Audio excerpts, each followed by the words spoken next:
По Светска банка и Меѓународниот монетарен фонд контра владата. Во најновиот глобален извештај ММФ проектира дека земјава ќе оствари економски раст од 3%, иако тоа е зголемување на проекцијата од 2,8% што фондот ја даде минатиот ноември, сепак е пониска од владината од 3,2%.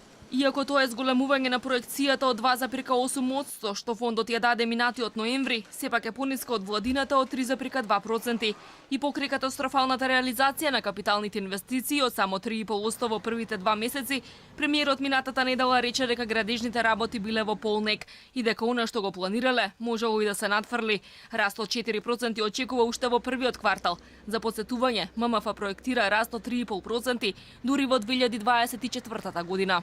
И помине од 3,2%, од причина што февруари месец индустријата расте со 7,5%, јануари порасла со 11%, еве го заокруживме просекот на овој прв квартал, јануари, февруари, март. Од Организацијата на работодавачи веќе предупредија дека економијата не може да расте ако индустријата стагнира, а врстопанството се удри со ново покачување на минималната плата. Германските инвеститори веќе оценија работата на владата со 0, а стопанските комори побараа надлежните навреме, најдоцна до средината на тековната година, да објавуваат кои давачки ќе се зголемуваат од секоја наредна година, за да можат навреме да ги планираат трошоците.